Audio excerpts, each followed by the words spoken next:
Adjust करायचं असते sir. करतो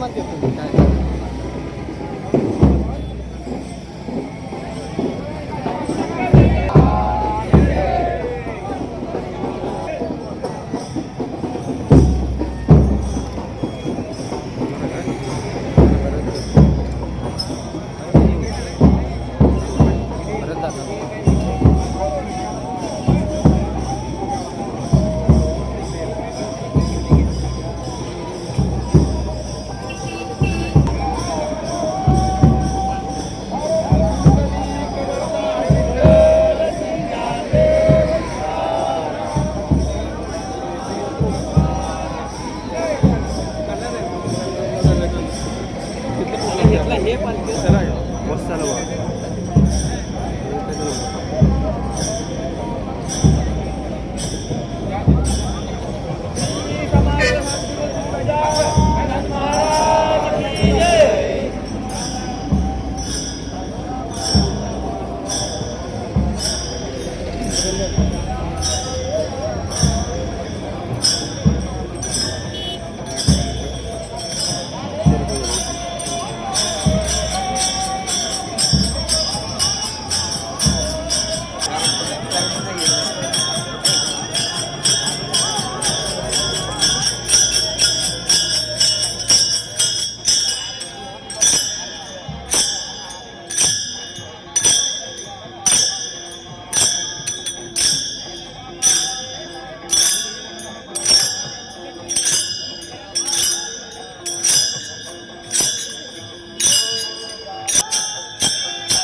चला मामो जरा ये.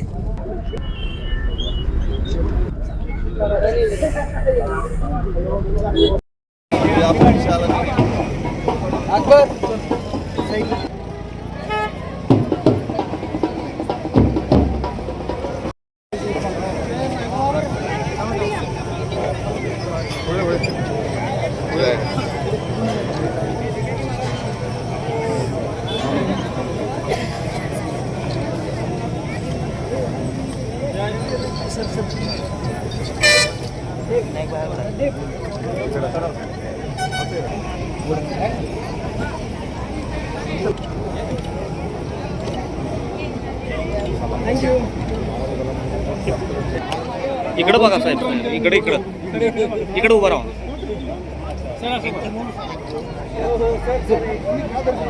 जरा थोडं कॅमेरा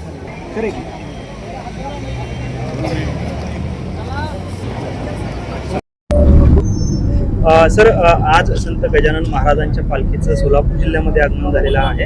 काय सांगाल, काय भावना आहेत स्वागत केल्यामुळे? आज आम्ही इकडे संत गजानन महाराजांची पालखीचे स्वागतसाठी इथे जिल्हा परिषद वतीने आलेलो आहोत आणि आम्हाला एवढा अभिमान वाटत आहे की देवानी आम्हाला ही संधी दिली की आम्ही सगळे वारकऱ्यांची सोयी सुविधा आणि सेवा करू शकतो. जिल्हा परिषद वतीने आम्ही सगळे वारकऱ्यांसाठी आपली वारीसाठी मोठे मोठे जर्बल अँगर उभे केलेले आहे, जे ज्यांना आम्ही मुख्यमंत्री वारकरी कक्ष आम्ही नाव तसं ठेवलेलं आहे. त्याच्या व्यतिरिक्त वॉटरप्रूफ मंडप पण ठेवले आहे. आरोग्याची सोयी सुविधा केलेली आहे. आमची महिला वारकरीसाठी आम्ही हिरकणी कक्ष, हे स्वच्छतागृह आणि स्नानगृह पण ठेवलेलं आहे.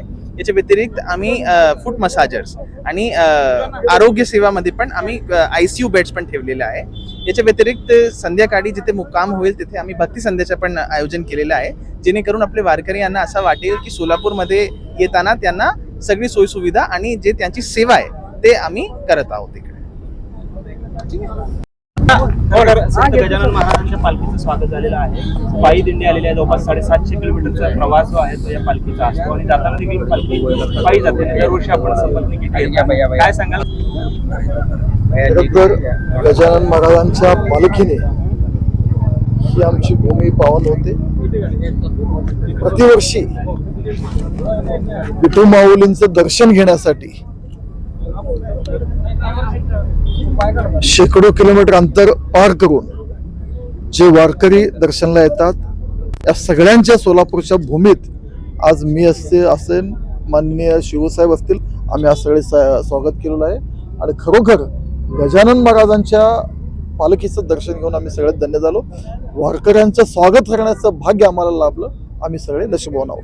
दादा, खरं तर यंदाची वारी जी आहे ती हायटेक पद्धतीची वारी असल्याचं पाहायला मिळते. प्रचंड सुविधा ज्या आहेत त्या वारकऱ्यांसाठी देण्यात आलेल्या आहेत. मागच्या वर्षीपेक्षा ही वारी जी आहे ती सरस होताना पाहायला मिळते.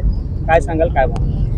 दरवर्षी प्रशासन वारी कसं चांगलं करता येईल, मागच्या वर्षीच्या तुलनेमध्ये अजून चांगलं कसं करता येईल, ह्यासाठी प्रशासन सदैव प्रयत्नशील आहे. आणि निश्चितच वारकऱ्यांची कितीही सेवा केली ती कमी असते, पण त्यातल्या त्यात चांगल्या सुविधा कशा देता येईल त्यासाठी प्रशासन असेल, शासन असेल, आमच्या सगळ्यांचा प्रयत्न आहे. दादा, यावर्षी जिल्ह्यात जो आहे तो म्हणावा असा पाऊस पुरेसा झाला नाही.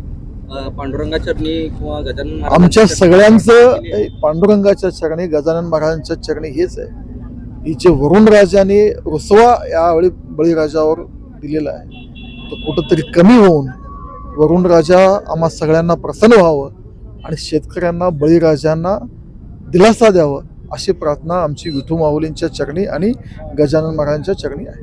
दादा, खरं तर आपले जे प्रतिनिधी मात्र सत्तेत सहभागी असलेल्या सीताराम मेत्रे यांनी आपल्यावरती टीका केलेली होती की हुकुमशाही सुरू आहे. इथल्या आमदारांची असेल आणि एकंदरीतच राज्य आणि देशभरामध्ये हुकुमशाही सुरू असते. हुकुमशाही सुरू असते तर सिद्धाराम मेत्रेंना बोलू दिलं असतं का? लोकशाही आहे म्हणून तर बोलायला लागलेत. सिद्धाराम मेत्रे गेले कित्येक वर्षापासून 2019 पासून बघतात. 2019ला भाजपमध्ये प्रवेश करायचा प्रयत्न केला. त्याच्यानंतर दोन्ही निवडणुका मोठ्या फरकाने 40-50 हजारांनी हारली. त्याच्यानंतर राष्ट्रवादीत जायचा प्रयत्न केला, अजितदादांनी नाही घेतला. काहीतरी करून शिंदे साहेबांच्या सोबत आले आणि जे काहीतरी पदरात पडलं असं वाटत होतं ते काही त्यांना पडत नाही. जे व्यवसाय धंदे त्यांचे जे होते बंद पडलेले ते सुरू होतील अशी अपेक्षा होती आणि कुठेतरी मनासारखं होत नाहीये. त्यामुळं ते व्यथित होऊन बोलत असतील आणि व्यथित झालेल्या माणसाबद्दल जास्त न बोललेलं बरं आहे. राहुल गांधींचं सुद्धा आमच्याकडे एकच पालकमंत्री आहेत आणि जयकुमार गोरे साहेब पालकमंत्री आहेत. त्यांना सोडून दुसराही कुणीही सुपर पालकमंत्री वगैरे काही नाही. दादा, कुठं तर गणपतीची प्रतिष्ठापना जिवारी लागलेली आहे का? बघा, माझा जन्म हिंदू धर्मात झालेला आहे. गणपती आम्हाला प्रिय आहे. कुणीही व्यक्ती असेल तर तसं. आणि गणेश, बघा, मार्केट कमिटी, लोकशाही आपण मानतो, मार्केट कमिटीची सत्ता आमची आहे. व्यापारी असोसिएशनची इच्छा होती की तिथं गणेशाची स्थापना व्हावं. आम्ही गणेशाची स्थापना करतोय. आणि जर हाता राहिला तो पोलीस प्रोटेक्शन घेऊन आले वगैरे, त्यांना एकतर मला त्याच्यावर बोलायची इच्छा नाही. कारण एखादा माणूस व्यथित होऊन बोलला असेल, एखादा माणूस खूप साऱ्या अपेक्षा घेऊन आला आणि पदरात नाही का निराश होऊन बोललेला असेल, अशा माणसाबद्दल जास्त न बोललेलं बरं. दुधने तेवून दाखवा. अरे, मी ह्याच्या अगोदर 10 वेळा आलो. एकदा आमदार नसताना आलो, तुमची सत्ता घालवली, तुमच्या घरचे कोण होते त्यांना पाडलं. मार्केट कमिटीला आलो, पोलीस घेऊन नाही आलो. तुमच्या पुतण्याला पाडलं, तुमच्या भावाला पाडलं, तुम्हाला 2दा पाडलं. पोलिसांना सोडून द्या वगैरे असं भाषा नाही. मी ह्याच्या अगोदर आलो, जेव्हा आलो तेव्हा काय काय करिश्मा झाला लोकांना माहिती आहे. तर मला वाटतं आज गजानन महाराजांच्या पालखीच्या निमित्तानं आज महाराजांचं आपण बोलावं, स्वागत करावं, राजकीय बोलू नये. आणि एकच सांगतो की मी कुठल्याही व्यथित झालेला माणूस, फ्रस्ट्रेटेड माणूस जो वैतागून बोलतो, त्यांच्याबद्दल आपण खूप न बोललेलं बरं असं मला वाटतं. एकनाथ शिंदे साहेबांना घेऊन जे आहे मुख्यमंत्र्यांकडे तुमची तक्रार करणार अशी अवश्य जावं. माझ्या नेत्याचा आणि माझ्या पार्टीचा माझ्यावर विश्वास आहे.